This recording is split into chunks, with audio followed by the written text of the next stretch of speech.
and the investment you want to put that money into. Pay yourself first. Then the other 50% comes to the fixed cost and the unforeseen costs. So I want us to just reflect on some of the costs or expenses that we incur. For example, think about travel. When you're going back to school, your parents must give you money to take you back to school, isn't it? That's an expense that must be incurred. And it's incurred every other term, just like fees is paid every other time. Every other term, sorry. There's education, that's the fees. There's home for your parents and guardians. There's communication. If you have phones, you have to use that cell phone, you have to buy data, you have to buy airtime. There's entertainment when you want to go watch a movie, or even going out with your friends to eat some chips and chicken somewhere. That's entertainment. Then there are other elements of expenditure as well. So you must plan for you to succeed in your financial goals. And we normally have what is called a budget. So a budget will take care of how much you have, how much you will be spending, and also out of how much you have, you must ensure you put in how much you will save. I know this may look a bit complex to you, but those are the guidelines that we have. So now, let's go about assets. There's what you call good assets and bad assets. So a good asset is something that increases in value over time. A bad asset is something that value degenerates over time, and that means its value decreases. So in this case, if you look at this car, would you say it's an asset or it's a good asset or a bad asset? It's a bad asset. Why? Very good. You guys are sharp students. It depreciates value over time. However, we'll reflect on some of the good and bad assets here. A house, is it a good asset? Furniture in the house? Yes, no. Smartphone? Smartphone? That's a good asset. Yes. Plot of land? So I'll give you a story. Plot of land, I'll give you my story. About 15 years ago, me and my wife, we bought a piece of land.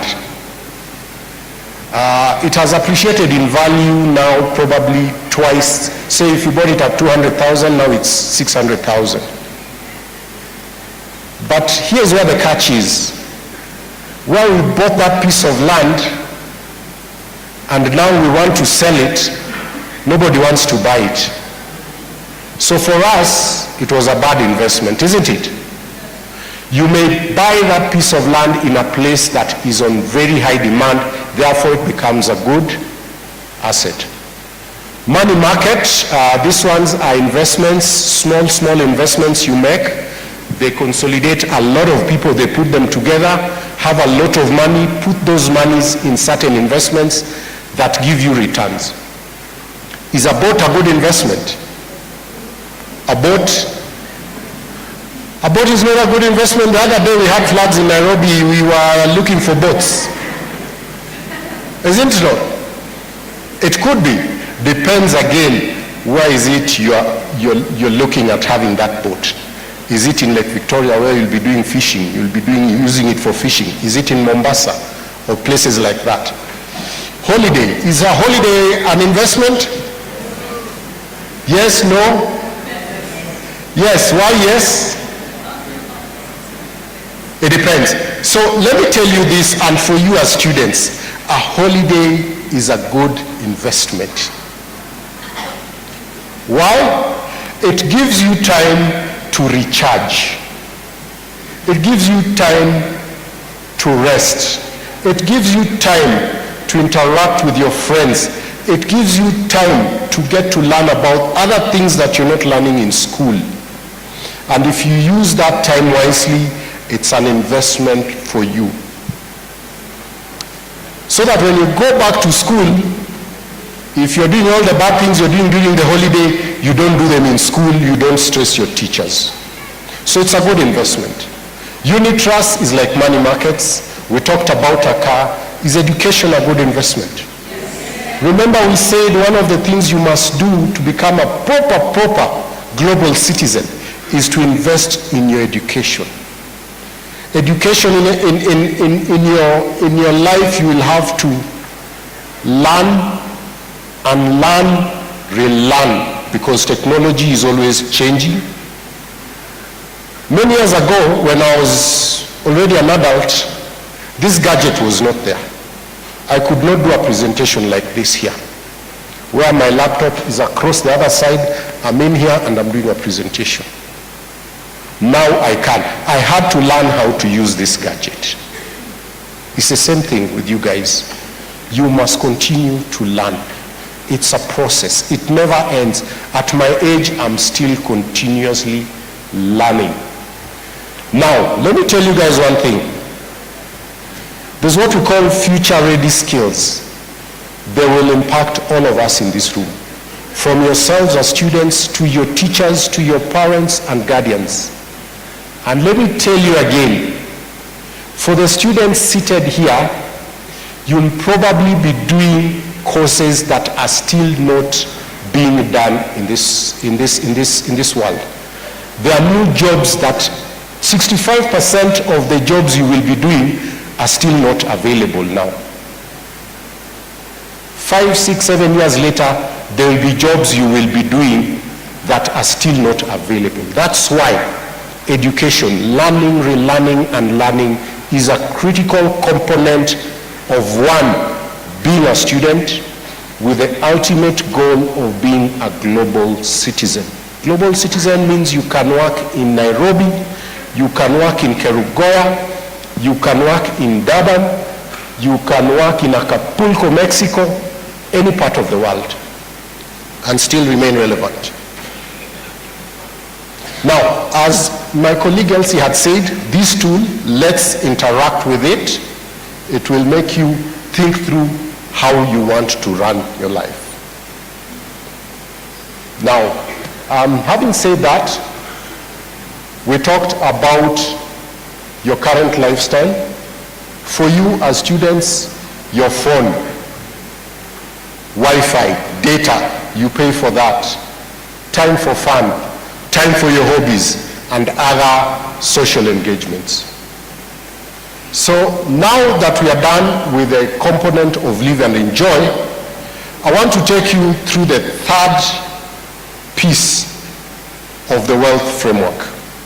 This piece talks to save and invest. In that portion, we'll talk about how you go about saving and investing. Same thing again. How to achieve short-term and long-term goals. So saving is for the purpose of achieving short-term goals. For example, and this I'll probably speak to your parents because this is what they are doing. They are saving for your university. They know after this, the next level is you're going to university. If they don't save for that, you may miss university slots, isn't it? Because now, university has to be paid for, isn't it? There are several bands, from band 1 to band 5, and there must be some money from your guardians or parents or sponsors to enable you progress to the next level. Now, why is that important? To achieve your short-term goals. For you, your short-term goal is to get probably to university or to buy an asset that will help you generate some revenue later on. Now, investing means you're putting money for a long-term goal, and that long-term goal is probably towards your old age. Remember we said you must look after your health. If you don't look after your health now, you may not be able to receive that, to be able to get to that long-term goal of retirement, because there'll be lifestyle diseases that come along, and at the end of the day, you may not be able to make it to your 30s, 40s, 50s because of that. So how do we achieve this? Identify and be specific about your short-term and long-term goals. So there are some of us in the audience here who are probably planning to get married. That's probably a short-term goal. They know I need X amount to get married in 2025 or 2026. They are working towards that. Now, how many of you have heard of Warren Buffett? By a show of hands, Warren Buffett. He's one of the wealthiest people on the planet. He's an old man. He's, I think, 91 or something now. He's a very old man. But guess what? Can anyone guess when Warren Buffett started saving? Yes? Excellent. Give him a clap. Warren Buffett started saving at the age of 11 years old. So, when we talk of save and invest here, it applies to all of you. You have the potential, the capacity, and the capability to do that. Nothing can stop you whatsoever, as long as you're not in active employment. But if things like pocket money and monies you're getting from doing other things that is not work under contract, then you're permitted to go ahead and do that. So what does he say?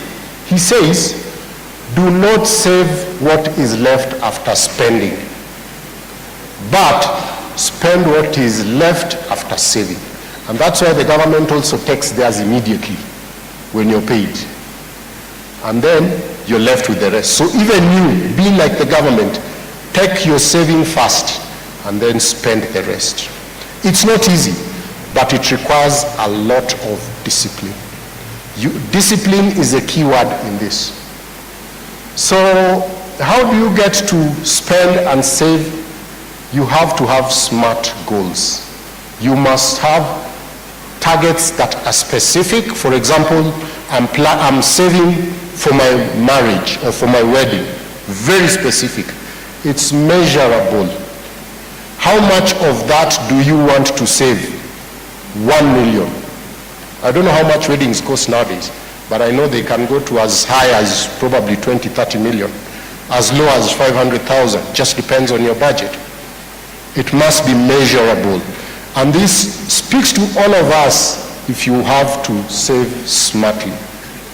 Attainable. Is it attainable? My wedding is going to cost me 1 million Kenya shillings in 2025.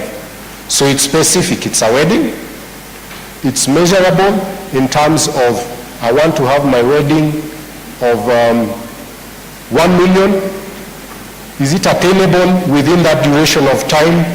Yes. And how? I plan to keep aside X amount every month to make it to that month. Is it relevant? Is it relevant, whatever you're thinking to do, whatever you're saving? Does it have a relevance in your life? Yes, it has a relevance to your life purpose. Then it must be time-based. By this time, it will have to have been done. I finish that and move to my next saving agenda or investment plan. So there are good reasons why you should save and invest. So, for example, to achieve financial independence.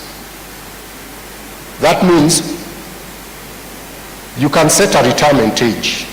Now you're probably 17, 18, and you say, me, by the time I'm 30 or 35 or 40, I will want to have retired. Start working on that. Have enough to get you through a rainy day. Now that's a saving. You must have at least 3 to 6 months of your monthly budget as a saving, so that for a rainy day, as students, you may not know this, but as parents, we always have requests for matanga, so-and-so has died, you need to put money for them. Those are things that we've not planned for, but we must deal with them.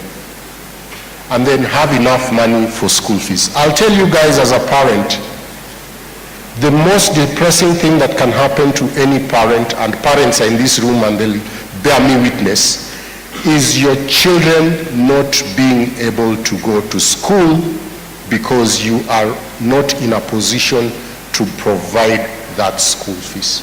It's the most painful thing. It's even painful for the students because their fellow students are in school, you're at home because you do not have school fees. So these are things that require planning and investing in them. Now, you could also earn a return on your money depending on how you invest. But the key is to start saving as early as a teen. You all teenagers here, start building the culture. Remember, it's all about consistency, discipline, and proper planning. So I just want to take you through how a little money makes a lot of difference in your life in line with saving. So, sorry, I don't think I'm able to run that, but we're looking at the average cost of a smartphone. How much is it? Are you saving for one? Smartphones nowadays are as low as what, 10,000 bob, you'll get a smartphone. Are you working towards getting one? Are you working towards retirement? By the time you retire, how much money will you need to be able to continue with your lifestyle? This goes even to our parents. How much do you need to put aside to enable you to go into active retirement? Acquiring skills as you go along, we talked about that as well. So, how many have heard of Albert Einstein?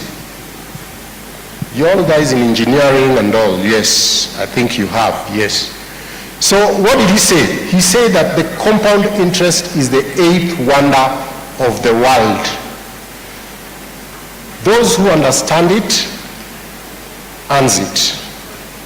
He who doesn't understand it, pays it. What it means is if you've learned the power of compound interest, which means if you put your money on a compounded interest basis where every interest that is earned earns another interest, over time it will become a lot of money depending on how much you started investing.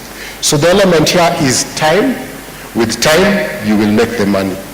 Now, he who doesn't understand it means if you're not prudent in how you save, you will end up taking loans that are not good loans because you're not buying good assets with them, and therefore you'll be paying interest on those loans. So for example, if Elsie has put money that is on compounded interest and me, I've borrowed money, it's Elsie's money that I'll borrow from, and I will work hard to pay back Elsie using interest that I'll be paying on that loan. So small amounts matter. How? We want to talk of a situation of when you're saving 250 shillings every month for the next 5 years. Every month, just 1 month, 250 shillings. Every month. After 5 years, when there's no interest, you're just putting your 250 somewhere under the mattress or wherever. There's no interest. You will have earned 15,000. If you put it where there's interest at 8%, over that 5 years, you will have earned 18,370. Now, so what it means is more time gives you more returns in your investment.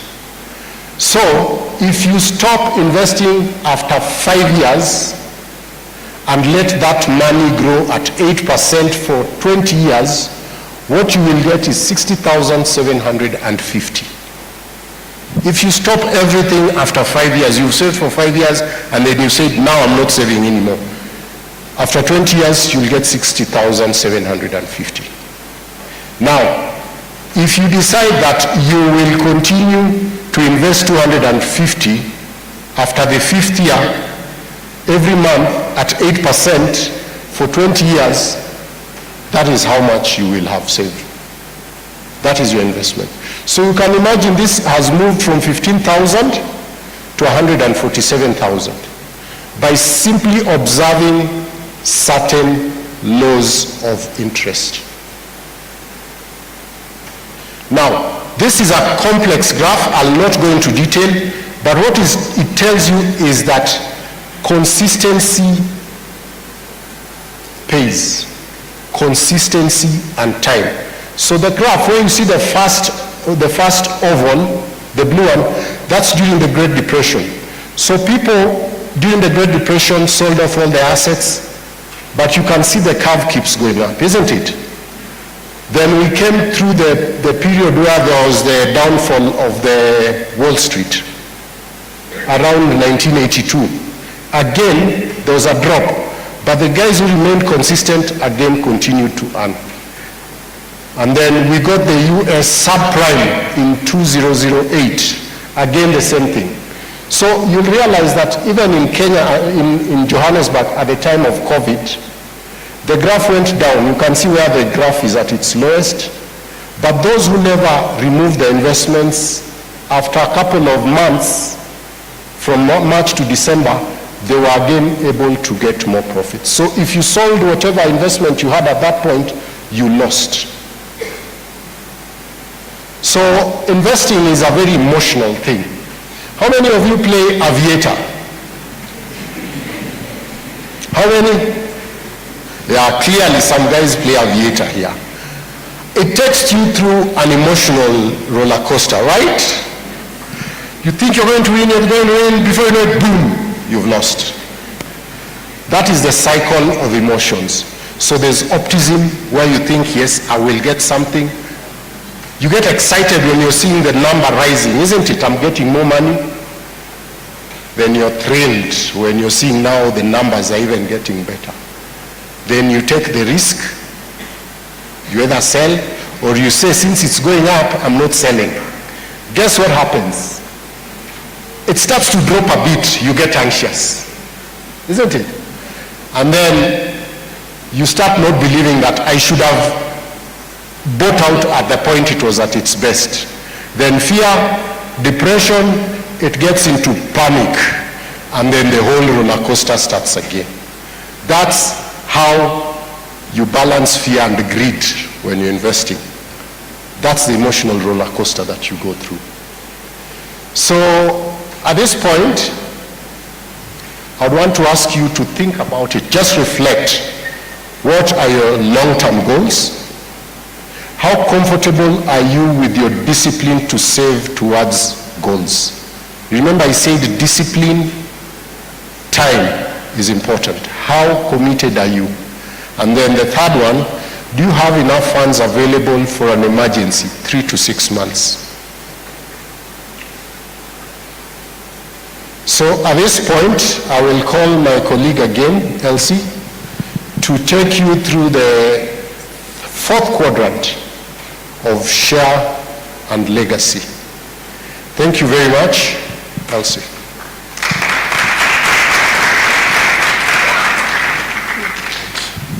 Clap for Teacher Charles once again.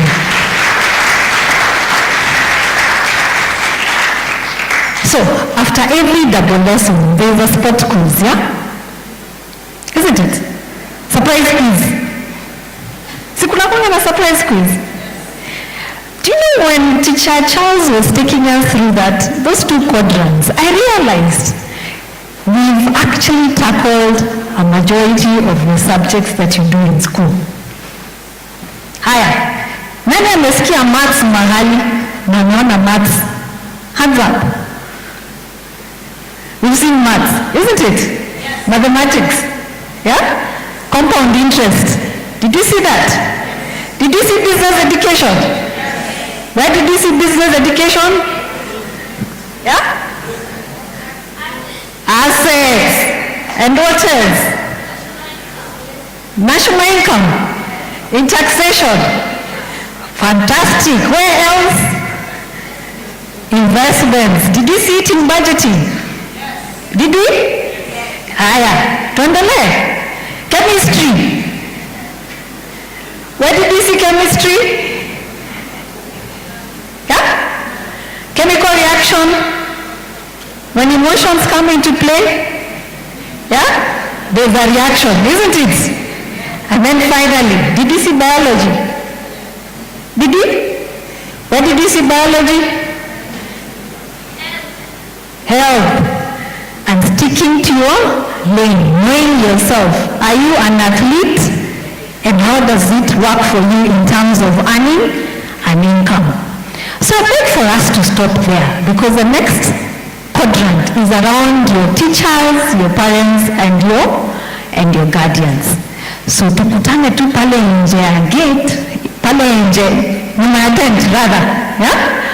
At the Safaricom M-Pesa exhibition tent for more discussions around some of the exciting solutions we have for you. So we beg to stop there. As we come to a close, I want us to leave with something. Remember we started with we talked about share and legacy, that's giving back, which you're doing, so allow me not to talk to that, because you're investing your time, your passions, and perhaps you're going to get money from your innovations. So, this is about insurance, this is what I'm saying, we'll talk with your parents, hapo nyuma ya tent. Haya, tumeshasikia mambo ni matatu. So I started by saying 3 things. Have I been consistent? 3 philosophies, 3 considerations. Then we looked at what are the 3 things. Preferred future, having a vision, considering your money habits, and then planning around your life journey. So now I leave you with 3 things. Mambo nima. Okay, I hope you don't get arrested. But mambo ni 3 things here. Goals, plans, action. Say with me again. Action. So that's what I leave with you today. Go sit with your parents, your brothers and older sisters, and engage what then becomes your journey around financial fitness. All right? Okay, so that marks the end of our presentation. A round of applause. All right, let me give it to Kawera. Okay. Back to you, Mr. MC. Thank you very much for the time. Asante. Tuwapigie makofi.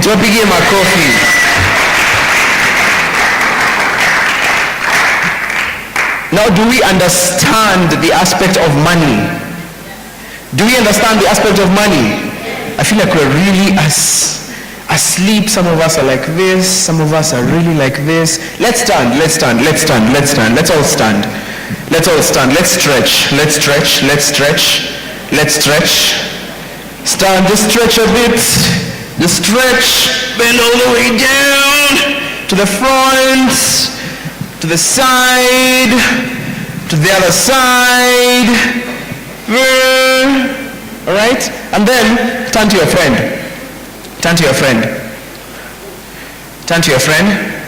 your neighbor, basically. Turn to your neighbor. The next neighbor, all right? Right? Have you turned to them? Now, I want you to do this. All right? And then do this. All right? You're getting this idea? This and this. All of you. This and this. So on your neighbor's hand, where they've done this, all right? Place this hand here. Yes, like those ones. Thank you. Yes. All right? All right? So your hands should be like this. And your neighbor's hands should be like this. All right? Make sure you're able to hold the finger like this with one hand. All right? Yeah, kind of like that. All right? Even you guys, let's do it. All right? All right. So when I say 3, 2, 1, as fast as possible, you're supposed to grab that finger. All right? You're supposed to grab that finger. When I say 3, 2, 1, all right? All right? And it's a competition. So you make sure your finger is not grabbed. You understanding? So when I say 3, 2, 1, you remove the ombio. And then the one who is like this, you're supposed to catch it very fast. Are you getting? We do a dry run. Guys, I can't hear you. Are you ready? 3, 2, 1. Now I'm seeing just a no one won. Everyone won. Let me see the winners. Who grabbed the friend's finger? Let me see the winners. Right, one last one. One last one. One last one. One last one. Are you ready? Silence. Silence. Silence. Silence. Let's build up that tension. Shh. Tell your neighbor. Shh. Shh. 3, 2, 1. I'm seeing a winner here. I'm seeing a winner here. A round of applause. A round of applause to all of you. Sit down. Sit down. Sit down. Sit down. Thank you. Thank you. Thank you so much. Now, we have an amazing session that's coming up after this. Say amazing session. Say amazing session. Are you ready? Are you ready? No, guys. Are you ready? Are you ready?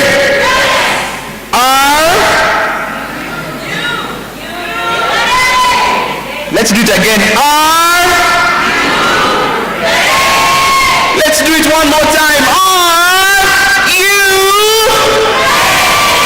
Thank you very much. Now on this next session we have Dr. Caroline Mose.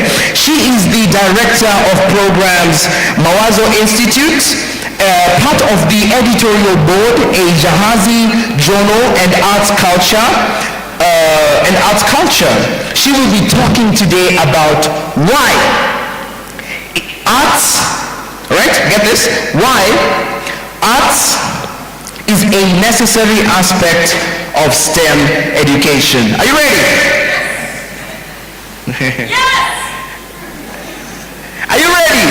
Yes! Let's go again.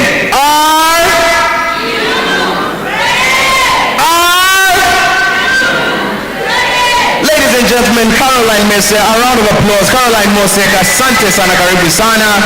Welcome. Let's talk to our young learners. A round of applause until she reaches here. Until she reaches here. Here. Thank you very much. Asante. Thank you very much. Good afternoon, everyone.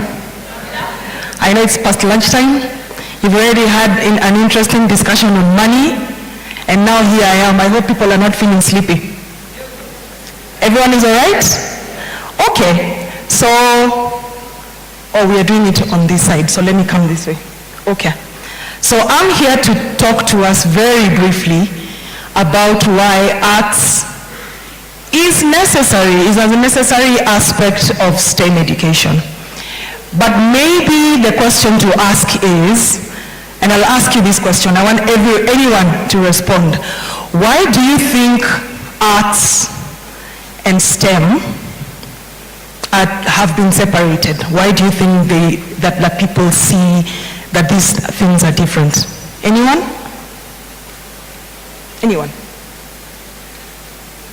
First of all, what is STEM?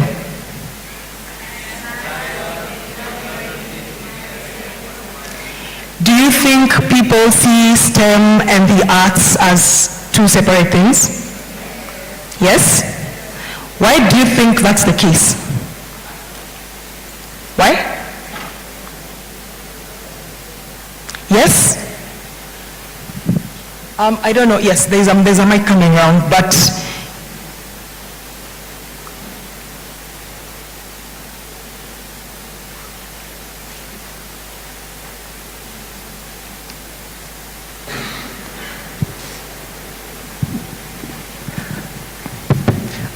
I think the difference is in STEM, it's more theoretical and thinking, but in arts, it's more of creativity and expression. okay, so he feels is because the STEM is more theoretical and the art is more creative. Is that correct? Anyone else with a similar or different view? Do you think that's the reason why the two have been separated? Or appear to be separated? Okay, I have another question. Yes, there's someone there at the back. Yes. In arts, Yes. when you are innovating in arts, the probability stretches through infinity. So let's say you have a beat and you want to make a song, you can make infinity many songs. But in STEM, when you're designing an engine, there's only a limited number of possibilities. Okay, that's an interesting way of seeing it. Any other view? So then my other question is, should these two things be separate? Do you think they should be? Should they be separate? Anyone? No, someone is saying no. Why? Why do you think they shouldn't be separated? Anyone? There are no wrong answers here. We need to share ideas. Do you think these two, the arts and STEM, should be separate? Should they be? Someone is saying no. Why?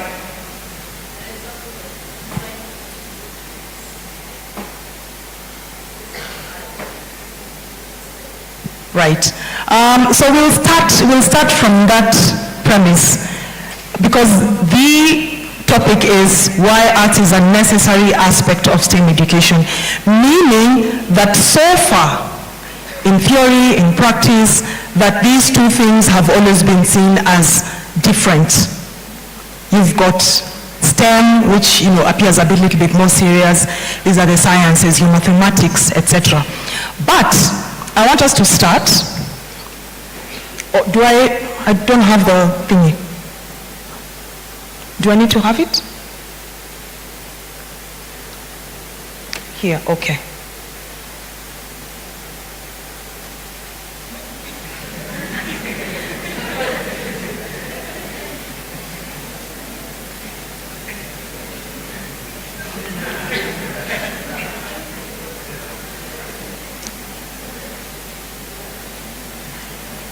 We all saw this, isn't it? We did, eh? Okay.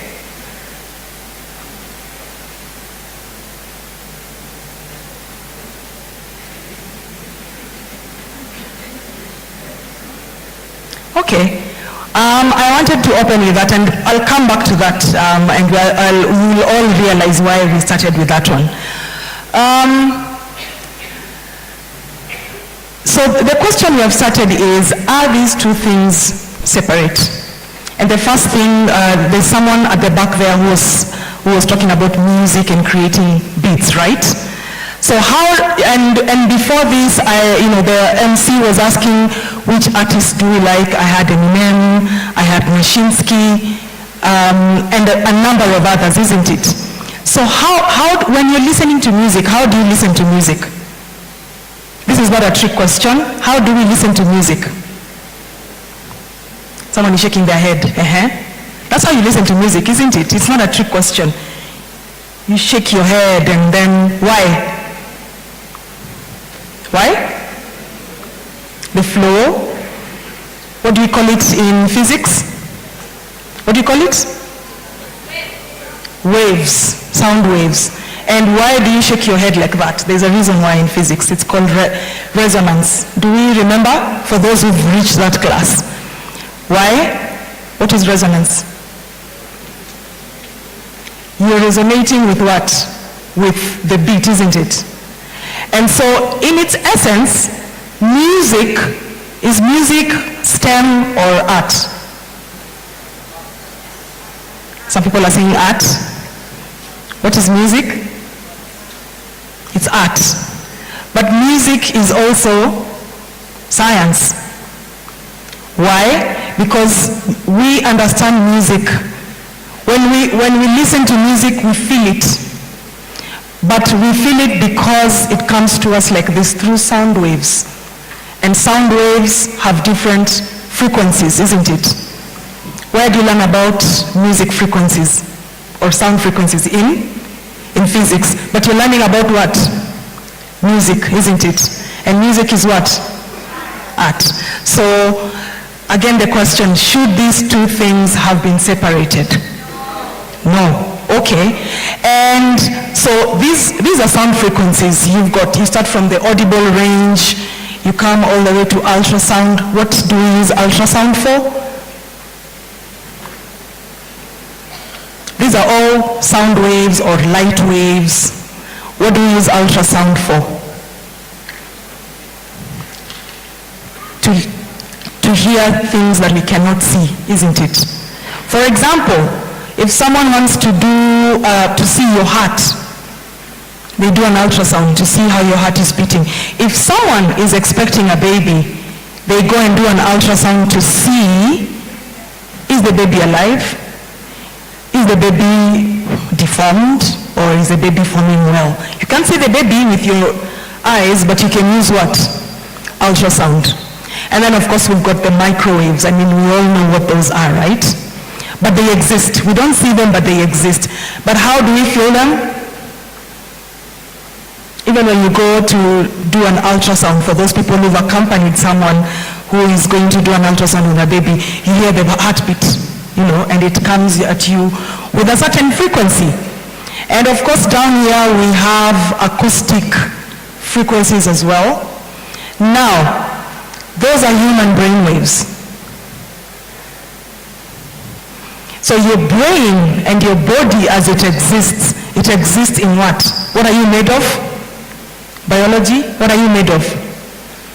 Cells, isn't it? And all those wonderful things. But how are they held together? Through what?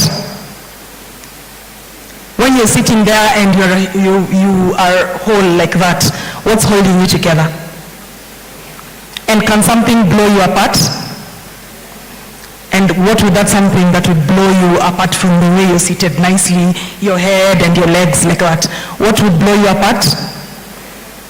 What would blow you apart? Assuming someone comes in here with a very loud aeroplane engine, what would it do to you? And you can't leave this room. What would happen? Your ears, there's someone who's doing like this, your eardrums would probably burst. Why? The sound frequencies would be too heavy and too loud, isn't it? And I'm sure you've all seen the movies where someone came in blew a very loud voice, for example. Which character was this? Which character was this? Which one? From one of those Marvel films. Who? The one that has a loud voice and the voice is so loud that if they speak, you explode. I can't remember his name right now. But that happens because even the way you are right now, if I play a certain music or a certain sound, you'll feel it somewhere in your body. Have you ever played a song and you felt it in your chest? And then you felt something else in your stomach or in your head? You've never tried that? I should come and try that. That's a different class. And the monks in Tibet have actually discovered a form of healing through sound waves. They say that a certain cancer or a certain condition in your body is sitting somewhere, and if they play music at that frequency, it's able to sort of heal that thing, whether it's cancer or a brain tumor or something like that. And apparently it works.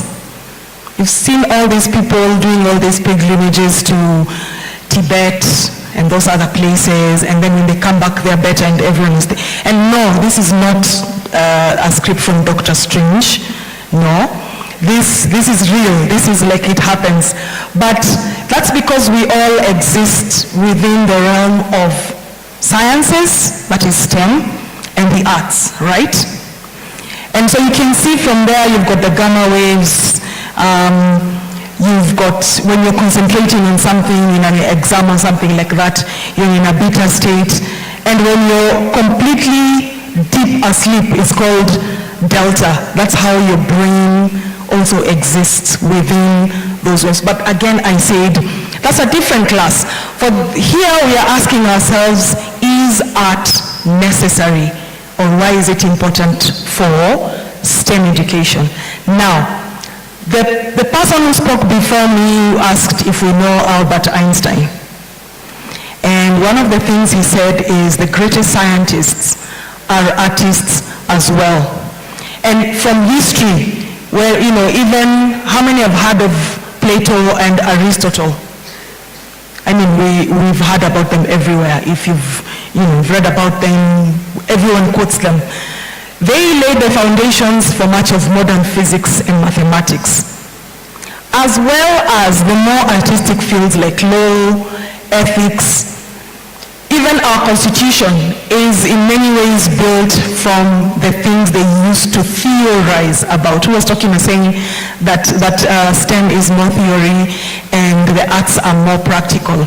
Sometimes some people say it's the other way around, that there's a lot of theory in the arts and the sciences are more definitive. Leonardo da Vinci. How many people know Leonardo da Vinci? Everyone knows Leonardo da Vinci. The Da Vinci Code and all these other films and books. He was a painter. He painted Mona Lisa and many other things.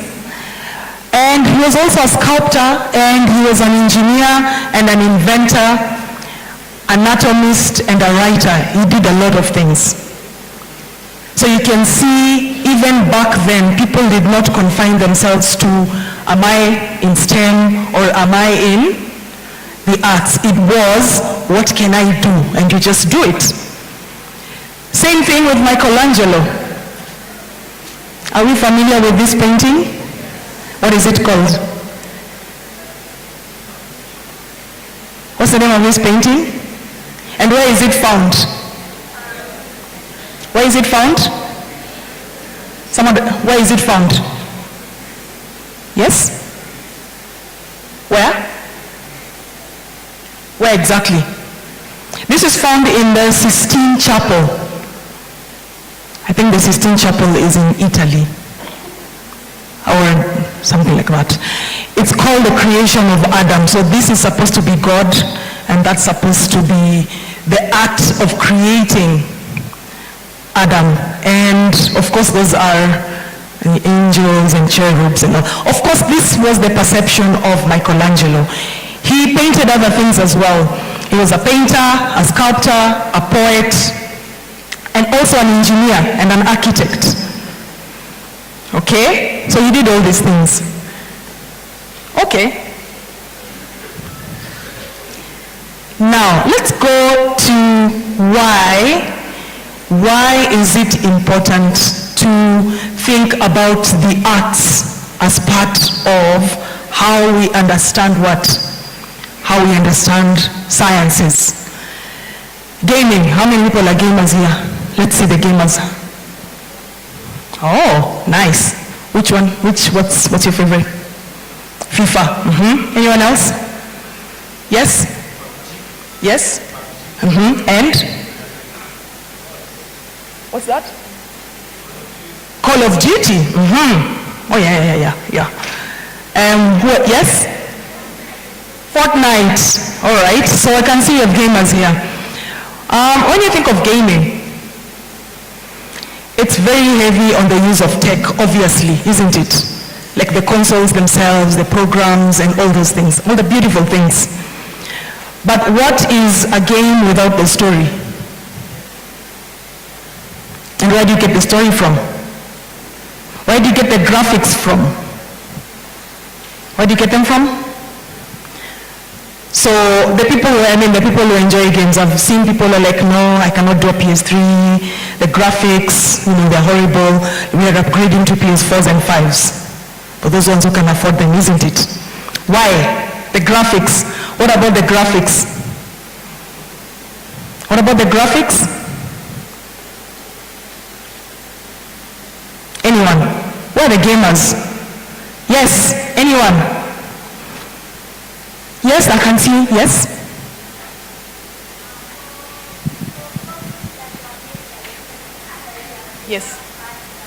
Yes.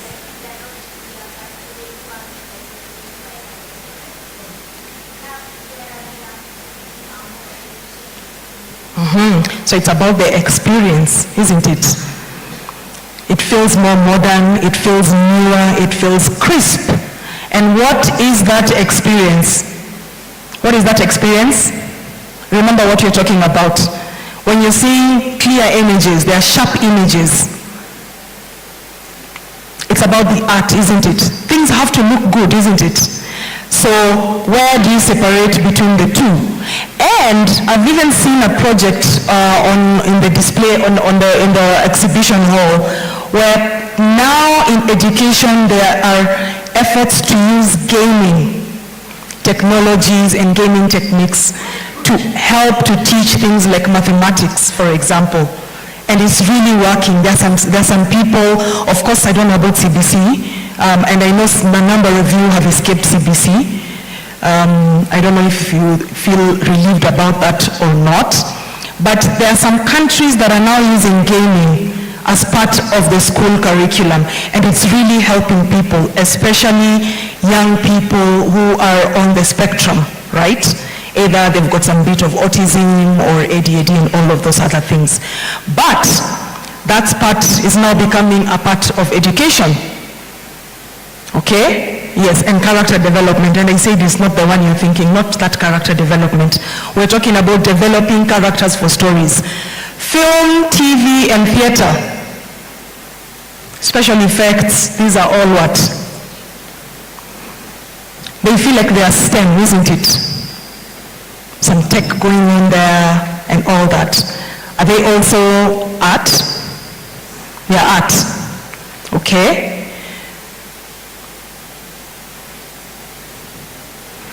Where are my gamers? There they are, yes. I know what that is. This is one of the games when you play, it's very heavy on the graphics, the storyline. And where does the story come from? Who is that for the gamers? Kratos. So there is a story behind that in Greek mythology. You know, when you're talking about Zeus and all these gods and all these, these are stories. So you bring a story into a gaming experience, and what are you doing? You're bringing which two worlds together? Art and what? And STEM, right?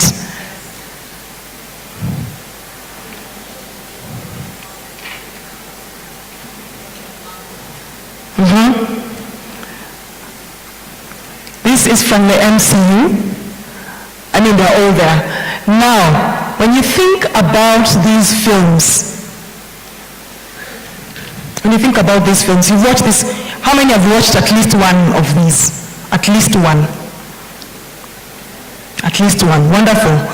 These films are a perfect example of what you're talking about, right? Perfect example.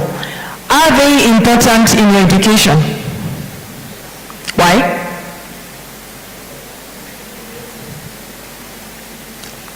They teach you? So he's saying as much as they entertain, they also teach. Do you feel the same? Do we agree? We agree. Of course, maybe your parents will be like, you're spending too much time, you're wasting time. How many people here are in the final year of, let's say, high school? Final year. If your parent found you 2.5 hours, and we know this Marvel films, 3 hours sometimes, 3 hours on Iron Man, what are you doing? Umemaliza homework? Umesoma? Do you know you're doing KCSE? And all those kinds of stuff, isn't it? And how many weeks are you from KCSE? How many? I know you're counting. 7. He's saying 7 weeks. 7 weeks from the first exam. I hope you're not scared. You look like you're sharp, like you've been preparing for this and you're fine. But now, I want us, remember we're talking about what?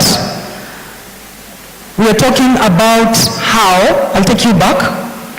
The point is using storytelling, seeing arts and sciences as part of the same process in storytelling. Do you agree that sometimes the science might be off in the stories? But how can you tell? How can you tell?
Talk to me.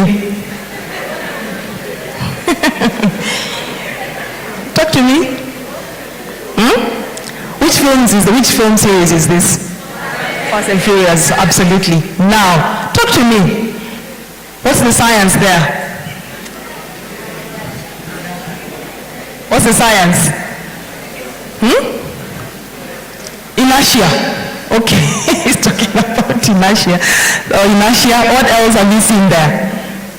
Is that sound science? Is it possible to fly through the air like that? I'm asking. He's saying it depends on the force, the speed at which you started. Who else? Is this good science? Yes?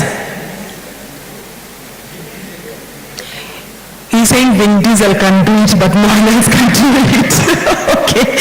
Okay. But is it good science? Is it good science?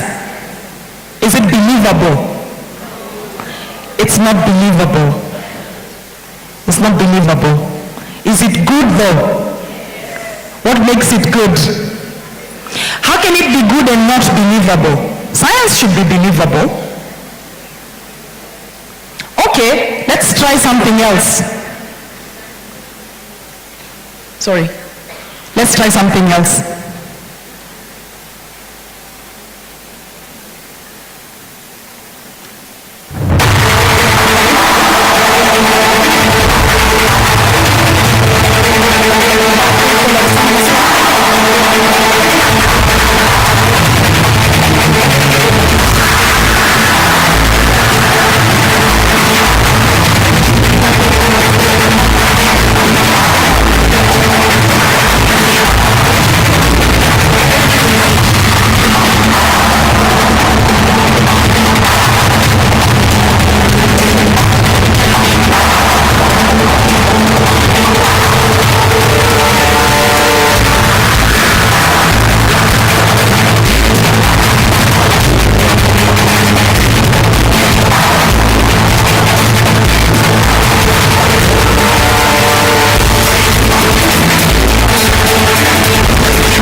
Is that good science? The interesting thing about that is that there's someone who's teaching a course called Physics and the Movies. Remember what the other speaker said, that there are professions of the future that we probably didn't know that would exist 10 years ago. We probably don't know exist today. And this is a sidebar. 10, 15 years ago, and this is a very theoretical question, do you think anyone thought it would be possible to have TikTok videos where you're not talking? You say nothing, but you earn money. All you need to do is, or did anyone think that? No. 10, 15 years ago. So imagine if that's being done now, what are some of the things you can do in the future? Because the people who created TikTok, Twitter, or now X, they're all Gen Xers, they're all now in their late 40s and 50s. There's a guy called Jack who created Twitter before it became X. And I think he's now 50 years old, etc. So imagine what the apps you are going to build and the things they're going to do. But that's a sidebar. Let's come back to the science. Is it sound science? Which one is believable? Was that jump believable? Before you saw this, was it believable? No, there are all these memes on the internet with all those lines, it's not possible. But a professor is saying it's possible through the use of what? physics if he did what? The speed, the velocity that he started with, isn't it? Yes? 20 miles per hour. I don't know what that is in kilometers per hour. You should be telling me this because you have an exam in 7 weeks. I'm a social scientist, I'm not a mathematician, but these are some of the things we are talking about, that when you merge these two things, even things that look like they're not possible on the surface become possible. And I'm very sure that people who made that film had that in mind, if they knew those questions would come. But must films be believable entirely? Why not? It's meant to entertain. It's meant to. You're going to say that it should expand our minds, imagination, right? Which is why we have superhero movies. We know that no one can run like the Flash, but it's good to imagine, isn't it? And that is the role of the arts, to expand our minds, to make us think and ask ourselves different questions. Now, we are all, the people doing exams in 7 weeks, where are they? Where are they? People doing exams in the next 7 weeks. You're all familiar with this, isn't it? These are the laws of what? Newton's laws of motion, laws of physics. You can learn them like this. How many people were taught this? Like this. The teacher came to the classroom, drew things there and explained. Is that how we learned? Is that how we learn? I know your teachers are here, and maybe you don't want to shout too loudly. But this is how I learned physics, exactly like this. The teacher came and said, this is Newton's, first a body will remain at rest, Law number 2, and like that, isn't it? So there is a way you can learn like this. Remember we were talking about why the arts are important and someone said the arts is about creativity. Someone over here, isn't it, when we started? It's about creativity. And sciences is more about theory and the facts. But imagine if you learned this using creativity.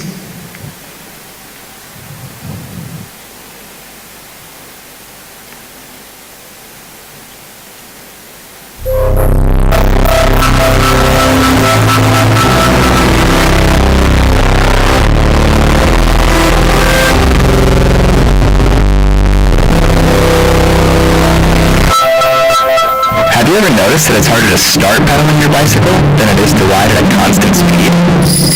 Or wondered what causes your bicycle to move? Or thought about why it goes forward instead of backwards or sideways? Perhaps not, and you wouldn't be alone. It wasn't until the 17th century that Isaac Newton described the fundamental laws of motion and understood the answer to these 3 questions. What Newton recognized was that things tend to keep on doing what they are already doing. So when your bicycle is stopped, it stays stopped. And when it is going, it stays going. Objects in motion tend to stay in motion, and objects at rest tend to stay at rest. That's Newton's first law. Physicists call it the law of inertia, which is a fancy way of saying that moving objects don't spontaneously speed up, slow down, or change direction. It is this inertia that you must overcome to get your bicycle moving. Now you know that you have to overcome inertia to get your bicycle moving. But what is it that allows you to overcome it? Well, the answer is explained by Newton's second law.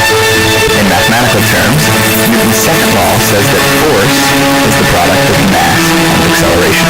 To cause an object to accelerate or speed up, a force must be applied.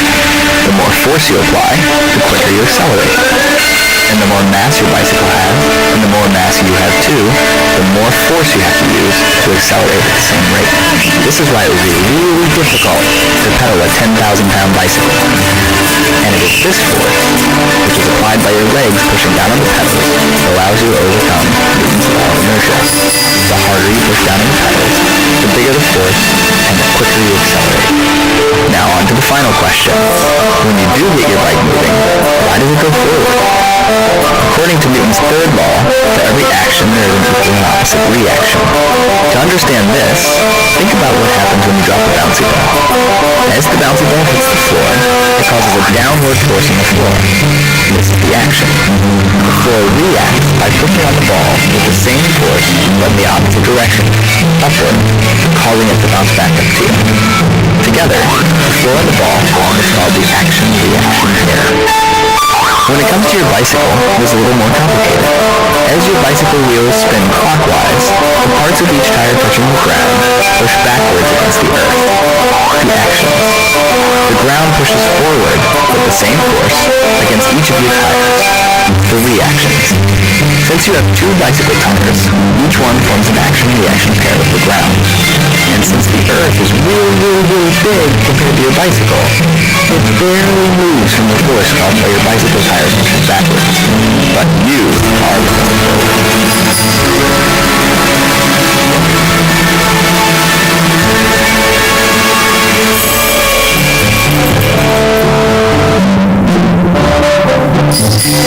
So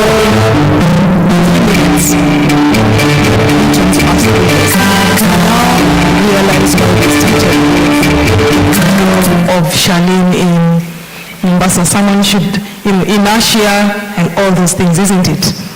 Right? We now see where we started there. So this is, I know this is not how we typically learn, or we could be. And if this is how you're learning in your schools, fantastic. Is it easier or is it harder? Is it easier? Are people doing exams in 7 weeks? I'm looking at you. Is it easier? It's easier. So this is one of the ways that, innovative ways that I said gaming, use of videos and other artistic tools. And even to do it practically, that allows us to understand complex things. So we use art in many ways to break down complex things so that they're not so complicated anymore. It makes sense. If you see someone on a bicycle and someone is explaining to you about inertia, even when you're starting off, it's easy to understand, isn't it? So that's another of the reasons why why art is so important when it comes to understanding complicated things, complex things. And when you talk about complex things, we are not, what is this? For the scientists in the room, people who, yes? An atom. So this is, yes, these are atoms. That is a nuclear reaction, and I think this is, I can't remember what this is, and I'm the one who put it there. But that's the atom. How did we come to understand that an atom looks like this?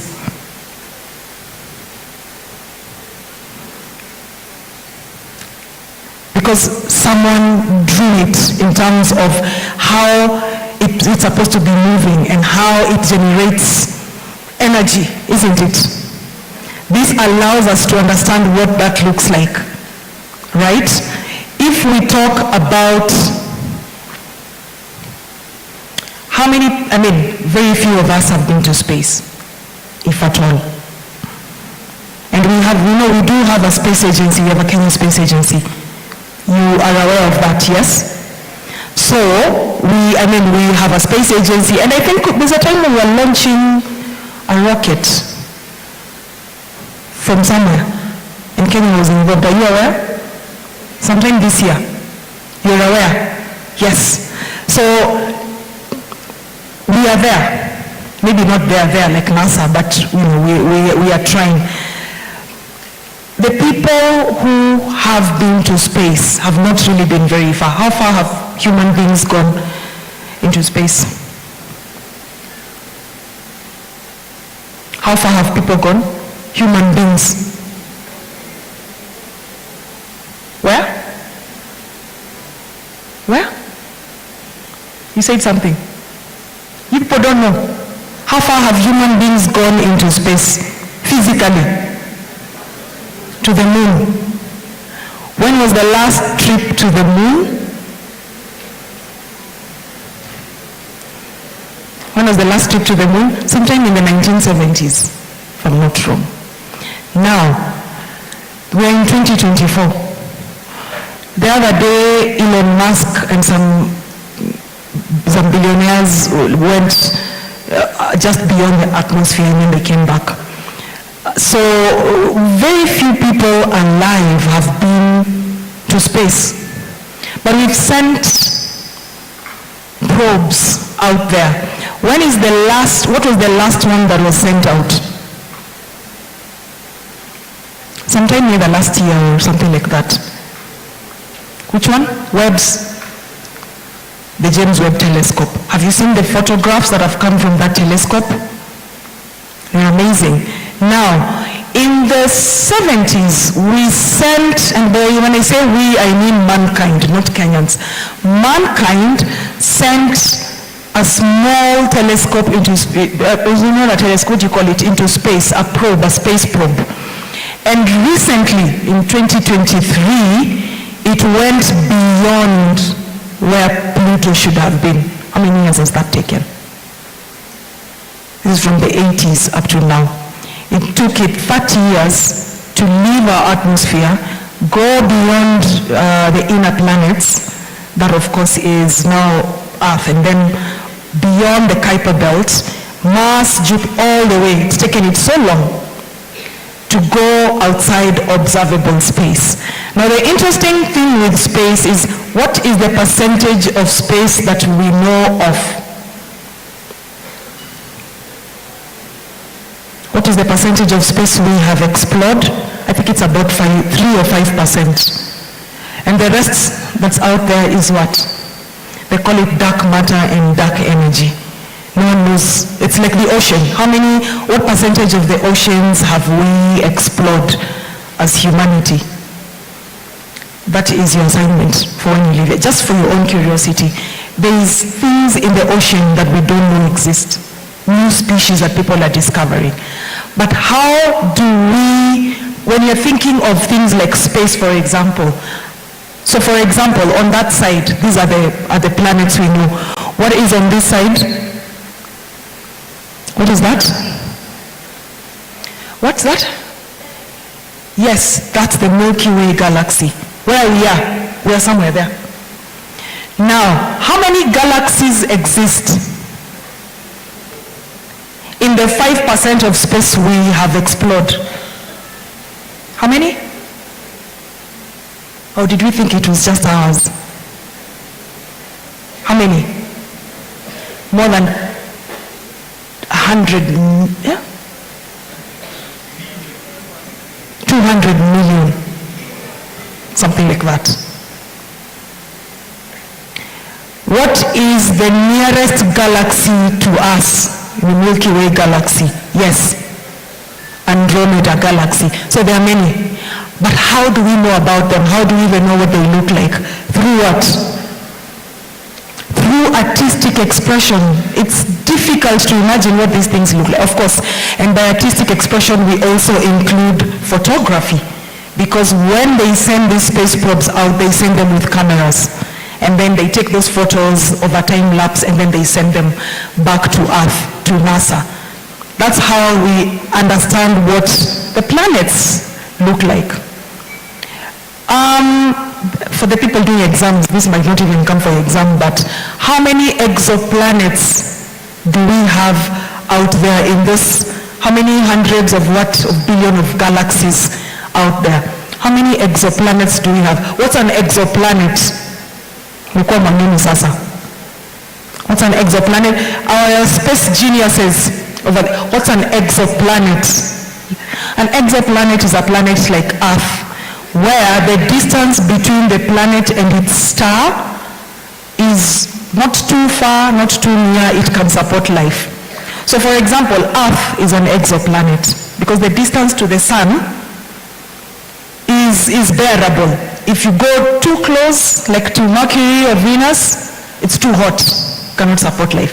If you go too far, Mars, Jupiter, it means the things that allow for life, oxygen, water, don't exist there. How many exoplanets do we have out there? Yes. that person is doing exactly what you're doing in this class, using, your tech and your imagination to find how many? 5,500 exoplanets that we are yet to explore because they're in other galaxies. Imagine it took a space probe, a tiny one without a human being inside, more than 30 plus years to go from Earth to where Pluto should be, and then now outside into outer space. 30 years. How many years would it take to go to another galaxy?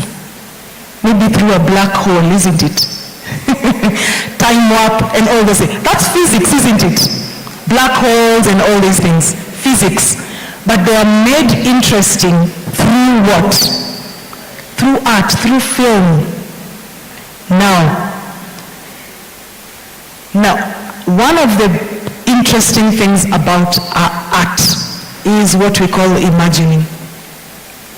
And that is one of the things that we keep lamenting. We have lost the ability to imagine as Kenyans. And I'm really, as Kenyan adults, most Kenyan adults. How many Kenyan adults do we have here? Is it true that we've lost our ability to imagine? They're saying no. Some people say yes. What does it mean to imagine? To imagine is to ask yourself, what if? If you're to ask what if, which question would you ask? This one I want some people to ask what if questions. What if what? Yes.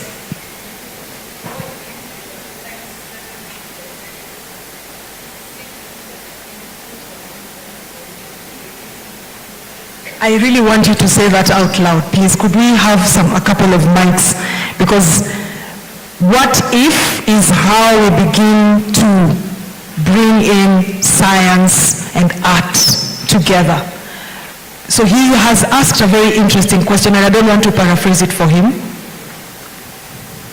What if there's a type 7 civilization wanting to... Okay, that's an interesting one. There's a couple of questions here. There's a mic coming in. Yes, and we... What if we could use the black hole to harness energy? What if we could use a black hole to harness energy? Yes? What if Earth had no moon? Ooh. What if Earth had no moon? That's an interesting one. What if Earth had no moon? Yes? What if there was another civilization living on Earth before we came here? What if humanity focused on conquering the galaxy instead of political affairs? Okay. Interesting. These are interesting questions. Where are my sisters at? I'm not hearing your voices. I'm just hearing deep voices on the mic. Where are we? There's a hand up here. Yes? What if we could time travel? What if we could time travel? And that is a question that has disturbed humanity for a very long time.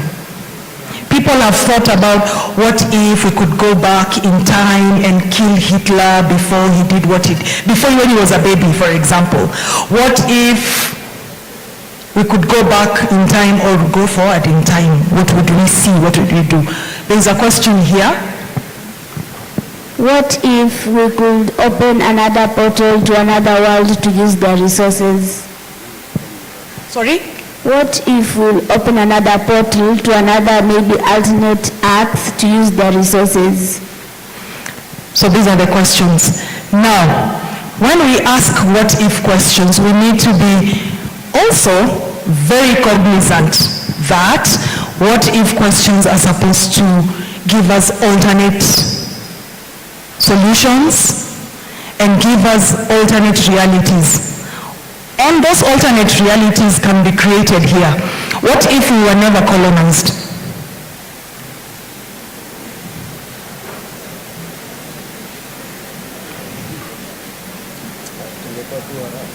What if there were other civilizations, not somewhere else? What if there were ancient African kingdoms and civilizations that were more advanced than we are right now? I asked myself that question one day, and I discovered in the 1100s, the ancient kingdom of Benin actually had flushing toilets. This is long before any European set foot here. There were street lights in that ancient kingdom of Benin. The people with my space geniuses, just Google that, ancient kingdom. It was actually an empire, not even a kingdom, it was an empire. And this is how we begin to write alternative stories for ourselves, alternate realities to what we have. Because that knowledge, I know that we also live in a country where we have been told many stories about the value of STEM, over the value of history, or the so-called Vasco da Gama topics and subjects. But those Vasco da Gamas, those are the ones we're talking about here. They allow us to imagine and ask ourselves what if? So this is another what if. What are those? What are those? What are those? What? Towels, you're saying? I'll tell you what these are, and it took me a long time to find this photo. These are actually napkins, that were called napkins, that babies used, the people used to use on babies. They were like diapers. But in those days, there were no diapers.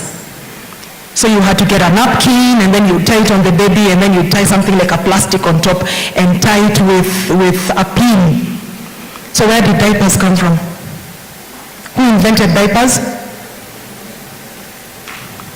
Did you know this? Diapers originated from space technology. Someone sat and said, what if we send people to space? How will they urinate? Like how will they help themselves? Maybe we can create something that they can wear, like underpants, that can hold what? Exactly. That's where diapers came from. Did you know that? Did you? Did you know that? Now you do. At least you've learned something today. Now, I'm winding up. We're talking about, what is this? Fashion. Is there any science in fashion? Is there any science in fashion? Yes? So this is science. This is an artist called, do we know who this is? Yes, we know him. He's called Wisdom. So look at those colors, and then look at those colors. More or less the same, isn't it? Same flag, the same colors of the Kenyan flag, also on the colors of the Palestinian flag. But look at the construction of these two things. The materials are different, isn't it? And they then give a very different story. When you look at that and you look at that, it gives a different story. Most importantly, science is handy when it comes to doing fashion. Why? How do you know what to wear in cold weather, for example? Someone did research and said these materials, they retain warmth. And these materials are called moisture wicking. So if you go and do sports in them, like have you ever gone running in a cotton shirt? And then you started sweating. And then what happened? You froze. Because cotton is not moisture wicking. But a material like polyester, for example, is more moisture wicking because as you're continuing to do it doesn't hold a lot of water and it dries, isn't it? Where did that knowledge come from? From science, isn't it? So we can even see science in sports. Finally, the walls between art and engineering exist only in our minds. That's Theo Johnson said that. And I just want to show you a couple of engineering. Do you know what that is? Are they real? Are they real? Yes, they are.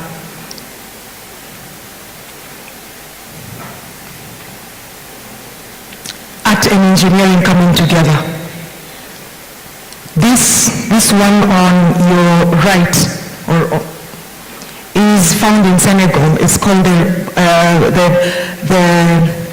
it's called the sculpture of the African Renaissance. So, and of course, that other one is also found where? In Egypt. These are the pyramids of Giza, which are so artistic that people believe aliens built them because there's no way human beings could have done that. Have you heard those theories? That aliens built them.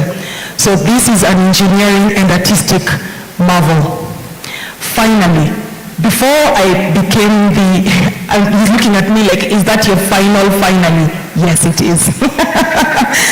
Before I started doing I said I'm a social scientist, and I currently work with women scientists at the Mawazo Institute, where we help them to sort of bring their work into fruition. But before that, I used to teach at the Technical University of Kenya for a number of years. Now, in this building, we see where the tree is and there are stairs there. That is called the senior common room. The entrance to the senior common room had a ramp for anyone who has a disability or is not able to climb those few stairs to enter the senior common room. At the top, But you had to climb stairs to reach the ramp. So we kept asking, if I have a wheelchair, are you going to catapult me to the ramp when I enter this? Like, how am I going to get up there? Because there was no way to get up to that floor unless you take the stairs. So you have to take the stairs to take the ramp to enter the building. And this was purely an engineering problem that did not take into account the artistic problem.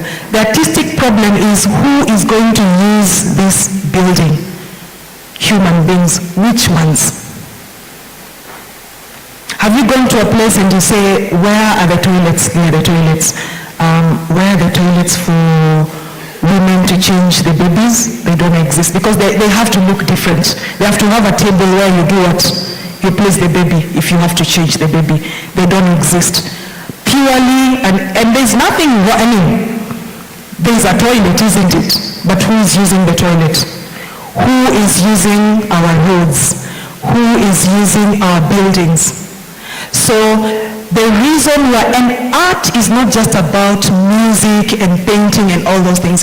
It's also about people. You must think about people, and we do things for people. So who are we creating these things for? So do you see where the art comes in when you worry about the culture of people and who is going to be using these things? And there ends my little talk. Not so little, because he's looking at me like, give me the mic, give me the mic. I'm giving you the mic. So I had wanted this to be more interactive, but then I was told there were like 500 people in here. I should have stuck to my guns and did a more interactive where we could have sat in small groups and done some discussions. But I want to thank all of you for volunteering to answer my questions like a teacher. Thank you very much, Asanteni, and I hope you've learned something.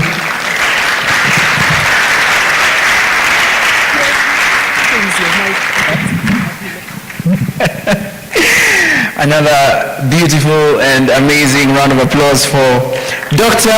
Caroline Mose, Director of Programs, Mawazo Institute.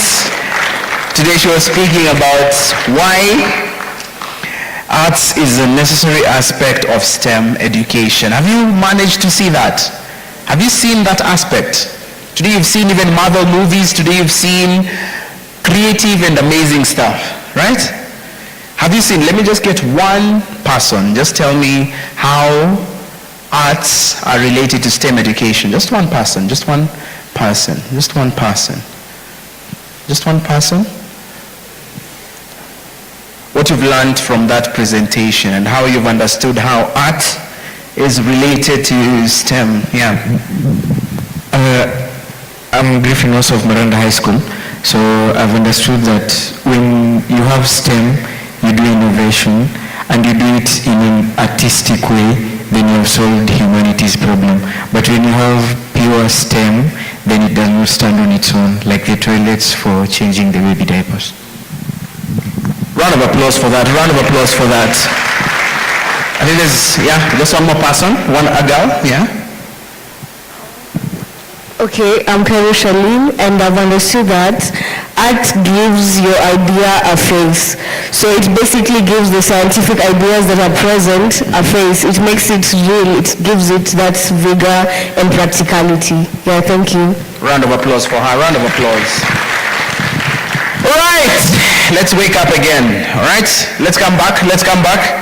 Let's come back, let's come back, all right? So just, all right? Wake up, wake up, wake up. Let's open our eyes. Let's open our eyes. Some people were like, some people are, because of the Marvel movies and the Dwayne Johnson and the Rock Johnson. But now let's wake up, all right? All right? Simon says, clap. Simon says, clap, clap, clap, clap. Is Simon saying clap? Simon says, clap. Simon says, clap, clap, clap, clap. Clap, clap, clap, clap, clap, clap. She's clapping, by the way, she's clapping, clap. Simon says clap. Simon says nod your head. Simon says stamp your feet, stamp your feet, stamp your feet, stamp your feet, stamp your feet, stamp your feet. I've got some gentlemen here still stamping their feet, stamp your feet. Simon says clap. Simon says clap. Simon says nod your head. Simon says nod your head. Give your neighbor a high five, by the way. Give your neighbor a Did Simon say we give our neighbors a high five? The rules of the game are Simon says. Simon says give your neighbor a high five. Simon says clap. Clap. Simon says stamp your feet. Simon says stamp your feet. Simon says stamp your feet. Clap. All right. Right at this point, allow me to welcome, I know now everyone is awake, you're like, oh, okay, no, that's great, all right? Allow me to welcome Dr. Paul Tanui. He is from Dedan Kimathi University of Technology. Remember how we did universities here? There are universities that never got to introduce what they do. So in the next 5 minutes, the shortest time possible, I want he to tell you why this is the best university of Kenya. And we've spoken with among the best universities of Kenya. So we want to see how this is the best university that you can be able to attend, all right? Ladies and gentlemen, a round of applause for Dr. Paul Tanui. A round of applause, a round of applause. Karibu sana daktari. Thank you. I know you're afraid of clapping when he did not say Simon says. So thank you so much. I'll be very brief. My name is Dr. Paul Tanui. I am in the Department of Chemistry, so I'm a chemist. I was so much in love with the presentation that just ended because that's science. From the Dedan Kimathi University of Technology. We missed out during the sessions for the universities, but I'm here very briefly to introduce our university. We can flash through the presentations quite quickly. Oh, I was not given the slide changer. All right, thank you. Simon says, all right. Yeah, so this is the university. Very serene, very green. We are located in Nyeri, and it's a public university. We offer accredited programs. I'll flash through the programs very well. I'll not be talking about the main programs. The Department of Chemistry I am the chairman of the Department of Chemistry, so these are the programs we run from bachelor's, industrial chemistry, leather technology, polymer chemistry, all the way to PhD in chemistry. Department of Statistics and Actuarial Science, we have the Department of Mathematics and Physical Science, we have the Department of Civil Engineering, Department of Mechanical Engineering, Department of Chemical Engineering, Mechatronics Engineering, Electrical and Electronics Engineering, and Education Technology. We have Bachelor of Nursing, we have Department of Business Management, several programs that we offer in the same. We have Department of Operation and Supply Chain Management.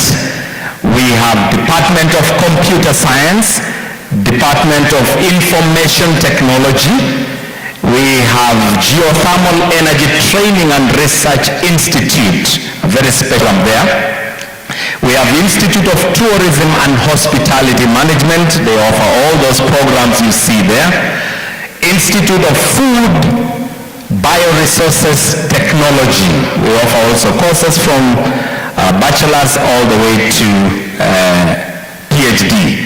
We have Institute of Geomatics and GIS and Remote Sensing. Yenye walikuwa wanaita kitambo surveying. So this is a modern surveying. We have Institute of Criminology, Forensics and Security Studies. We have Institute of Technical and Professional Studies. So, in brief, why do you need to study in Dedan Kimathi University of Technology? One, early and timely completion of our studies. We are the only university that when we say you graduate in 5 years, actually you graduate before the expiry of that 5 years, because we have an accelerated trimester system that we learn throughout. In one particular calendar year, you learn 3 semesters. Right? Very few universities do that. So when you are in a 4-year program, within 3.5 years, you are done with your studies. Serene environment, very cool, quiet, very conducive for studies. We also have a rich campus life opportunities on co-curriculum activities. We excel quite a lot in sports, drama, name it. We have modern facilities.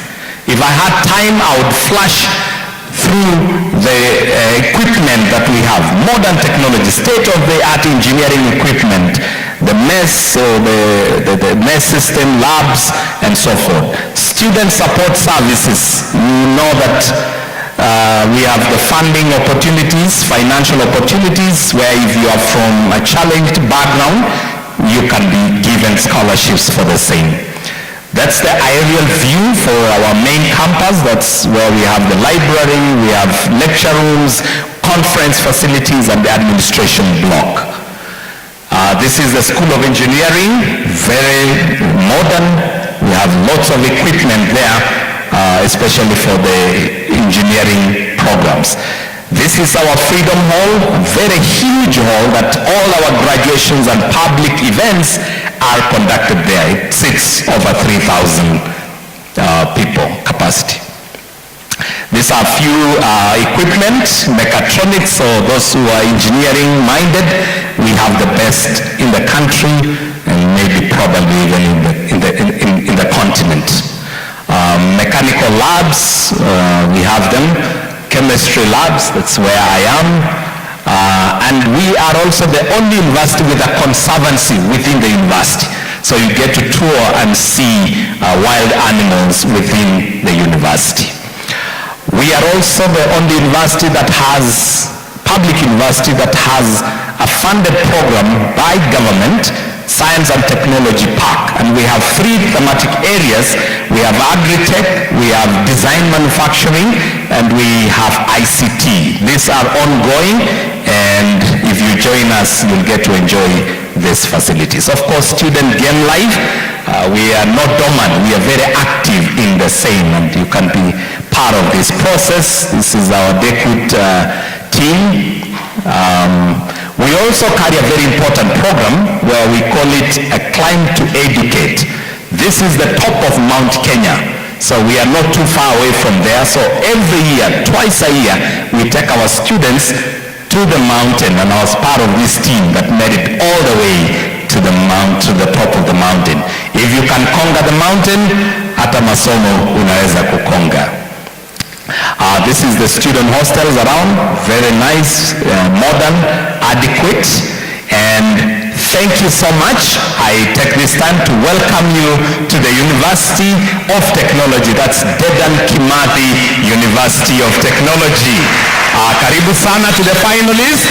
We wish you the very best, those who are doing their exams, and karibu and join the winning team. We have brunches. My colleague is up there. He will be dishing out to those who are interested. We have the booth, various presentations, technologies, and you can come and see me there at the NRF tent. Thank you so much for this opportunity. The Lord bless you. Tumpigie makofi, tumpigie makofi. Thank you so much. That was Dr. Tanui. Now we were moving on to the last. Sema last. Sema last. Sema last. Last. Last. We're moving on to the last presentation, and this is actually very interesting. I want you to hear what you're talking about and just tell me from a scale of 1 to 10 how amazing this is going to be. The topic we're going to discuss about is from Silk Road to Silicon Valley, how Chinese, listen to this, how Chinese universities are shaping the future of global innovation. All right? How Chinese universities are shaping the future of global innovation. And this is going to be delivered by none other than Dr. Rupesh Rajmi. He is an aeronautical engineer. Guys, get this. There are very few of these people in this world. He is an aeronautical engineer with a PhD, right, in management, right? He turned in management, right? He has helped over 3,000 plus students, right, to afford world-class higher education. Are you guys getting this? All right? He has 15 years. Who's 15 years here? 15 years, 15 years. That's basically from 2-ish. 15 years, so basically all your life, all right? So he has all your life in China, all right? He has been in China for 15 years, and he is fluent in Mandarin, and he is currently learning Swahili, all right? So I want us very fast to just give me one word we should teach him in Swahili. One word. One word. It can be Sheng, it can be normal Swahili. One word we should teach him. Godha. I'm hearing Godha, all right? One here. One word. One word. Kumalo. There's Kumalo, Godha. One word. Anguka nayo. Anguka nayo is 2 words. I need one word. I'm hearing something to do with Java. I have no idea what that is, by the way. I have no idea what that is. Ladies and gentlemen, put your hands together for Rupesh Rajmi.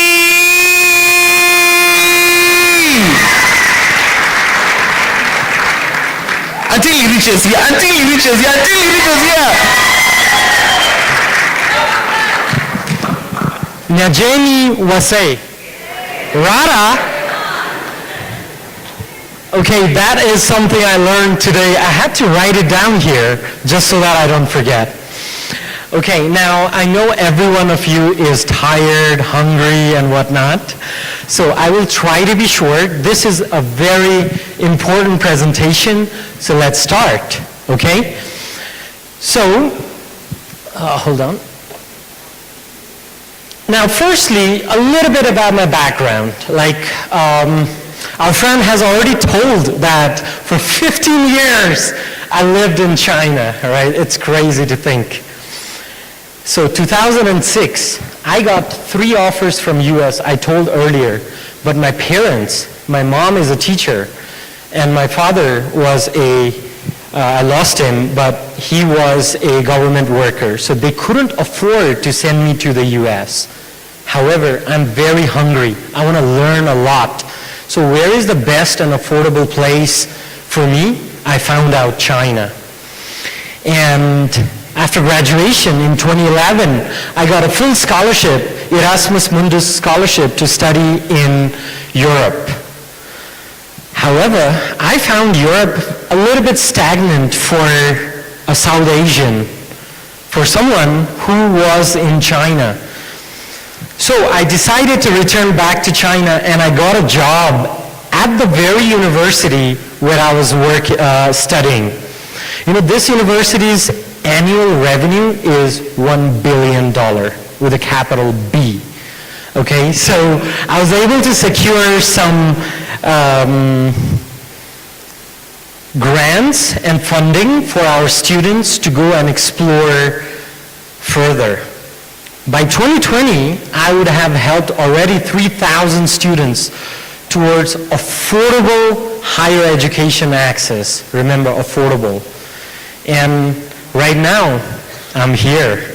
So thank you so much. Let's start our presentation. Now, firstly, I would like to ask you, what is the Silk Route? Does anybody know what is Silk Route? No one? Okay, let me tell you this. This was the Silk Route, or I should say is. You can see from China, it went until the Mediterranean. And this was, can you see the time? It was from the 207 BCE to the 15th century. Now, what happened with the Silk Route is, of course, there were a lot of trade happening, right? But the most important thing is exchange of ideas. That's very important. Exchanging of ideas is really important in order to innovate, right? So that's what happened in Silk Route. However, let's move on.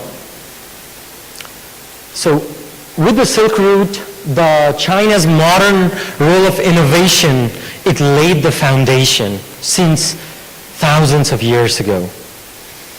Now let's move on. Hold on to that, and let's first move on to Silicon Valley. Okay, how many of you know what is the Silicon Valley? Where is Silicon Valley? Can someone tell me?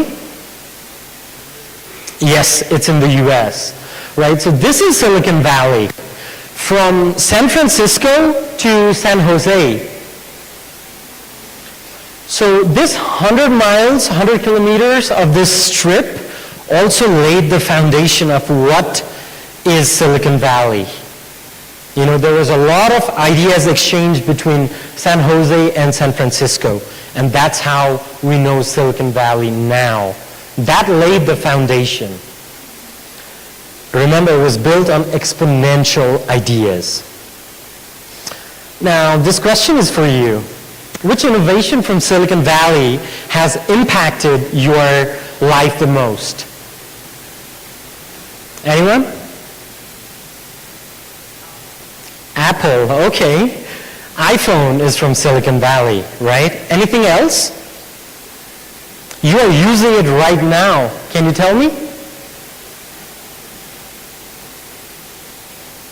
Okay, a lot of software is coming out from there. A lot of hardware is coming out from there, right? A lot of technologies are coming out from there. Now, why I said Silk Road and Silicon Valleys are similar, it's because it lays down on one thing, exchange of ideas, okay? Let's move on to the role of Chinese universities on driving global innovation. And today I will show you what are the global innovation that's happening right now. Now, for any country, especially China, you know, before the Opium War, 1839, they did not have any university. They started their first university in 1895. Probably Kenya was way earlier than them. You can see here, I mean, it's kind of like in the movies, right? So that was the university in 1895, which later turned to be Tianjin University. And a famous philosopher said, a journey of 1,000 miles begins with a single step. And that's what happened there in 1895. And I'll tell you what's happening now. Now, one question for you. So 1895, one university. How many universities do you think there are right now in China?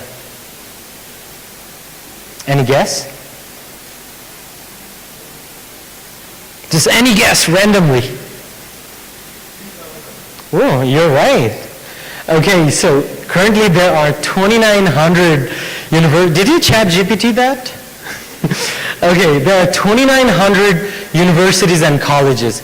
And now just imagine 40 million students currently studying at these universities. 40 million students. Okay, that's huge, right? Almost 70-80% of your country's population. Imagine that in a university settings. And it produces 8 million graduates annually. I mean, you can look at the number. And this is something which I find really interesting. You know, the GDP of Kenya is, correct me if I'm mistaken, but it's $114 billion. Whereas the research funding these universities get in China, it's $51 billion. Now you can imagine, you know, with that much of money, what's happening there, right? The universities are getting that much of money for research. So what does that mean to us?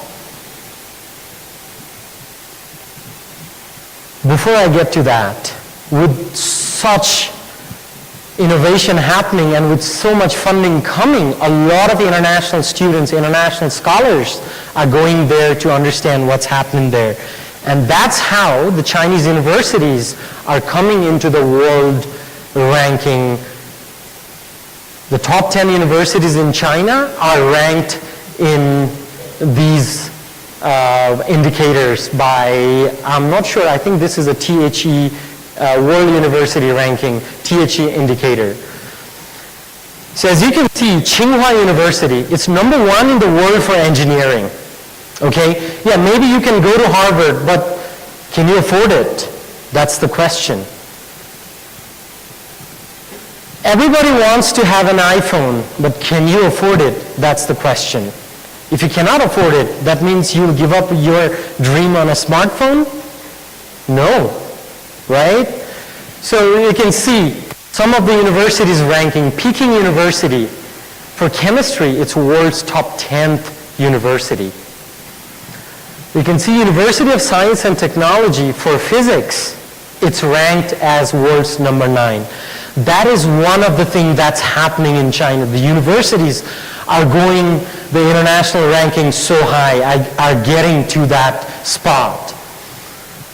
And as you can see from here, with that much of research funding, more than 500,000 scientific papers were published just in 2020. And 1.4 million patents are filed. What does that mean? So much of research happening. Yeah, you guys are very young, but what does that mean to you? That's where I'm coming. Now, talking about AI, now you can look at the top 10 companies in the world which has the most generative AI patents. And you can see from there who is topping the chart. Now, I just talked about so much of research happening, 520,000 scientific papers, 1.4 million patents filed. But what about commercialization? We need to use that research here, right now. What's happening? All this research coming out of the university, it has to be commercialized. Otherwise, what's the use, right? And what's happening in China, let me quickly tell you in 6 steps. This is how innovation at the university is commercialized. Okay, first, the university will do research. and then the research gets published, right? They will work on a collaborative project with foreign universities, foreign researcher. Then the government comes to support that research, that innovation. The government will also make policy for that research and innovation. And then after that, they will move to the high-tech zones where they can make prototypes. And then finally, the venture capital, the big banks will come and fund them. And then we can use those products. Okay? So this is how there's 6 steps of Jugo framework from university to market success. Now, that was very theoretical, I understand. Now I'll tell you, show you what is the research coming out. So Tsinghua University, just now I told you how good that is. Now, they did a battery innovation.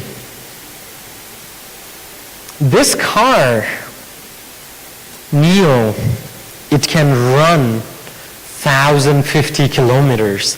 That's the best in the market right now, overshooting Tesla by more than 20%, 30%. Now, how is that even possible? It's from the university. They're shaping the innovation from the university, right? So there are a lot of examples. As you can see, 1,050 kilometers, it's something that has never been achieved. Before I tell you do you know any other innovation coming out of China? Anything else? Sorry? Sophia AI. Or, do you know TikTok? TikTok?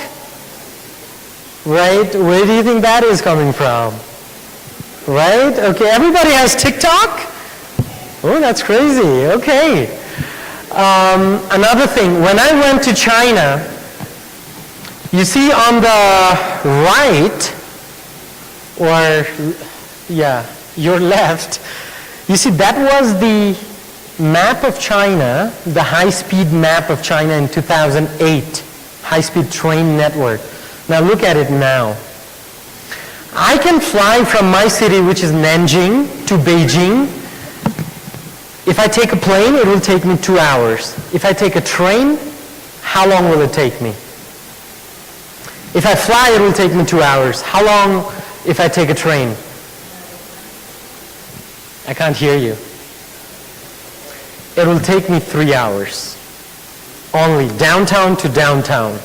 But in order to go to the airport, I have to take a taxi for 1 hour. So there's a lot of time that has been saved because of the high-speed railway network, right? And where do you think this technology is coming from? It's coming from Shanghai Southwest Jiaotong University. And right now, China just tested 1,000 kilometers per hour train. So from here to Mombasa, you'll reach in 1 hour? Imagine that now. How far is Mombasa from here? Anyone? How far is Mombasa from here? Okay, so you can guess how long it will take for you. Now, the other critical global innovation is the agricultural innovation. Chinese university, China Agriculture University, it has developed a genetically modified crops that can grow in a very arid condition as well. All right, that is a sustainable development. So these are just some of the critical global innovation that's happening.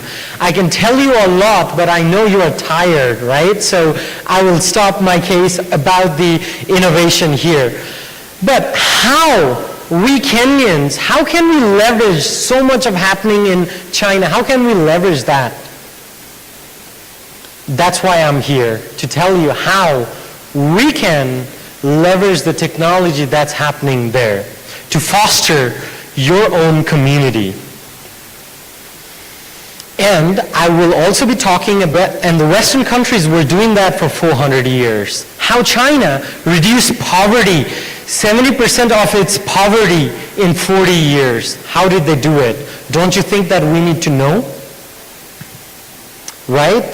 So number one is academic partnership. I don't know how many of you here are from the government or the education institutions, but academic partnership is something very important for both for the local community to foster. You know, we could work on joint research projects, faculty exchange programs, whereby your teachers will go to China, quickly learn the innovation that's happening there, come back and give you what they've just seen.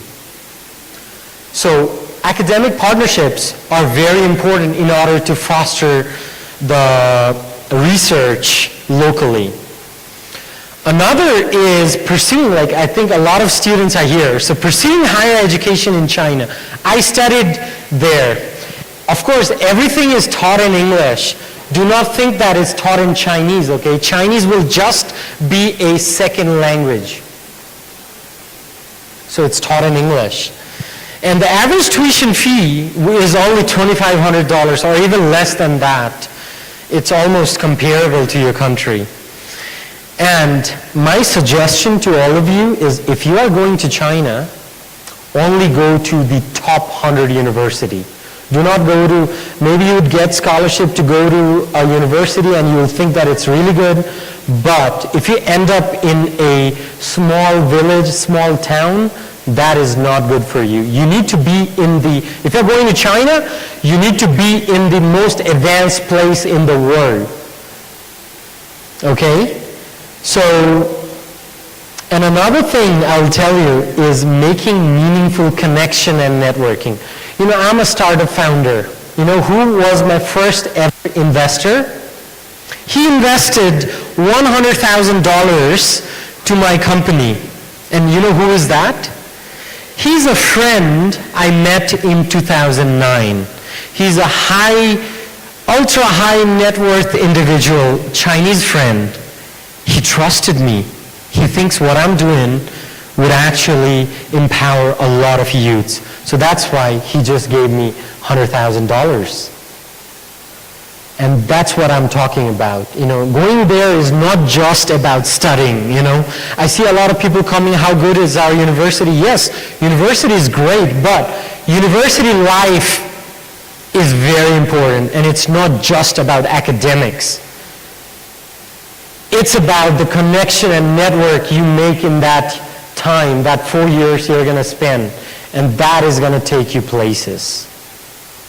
Yeah, you can get a degree, but if you don't have network connection, you know, it's going to be difficult for you to achieve your dream. And the last thing is China is the 4th biggest destination for international students. I have helped a lot of students like you to study there. Okay, so we're coming to an end. Just hold on to your clap. So another is governmental and institutional support. So this was me while I was working at the university. My country's ambassador came to visit my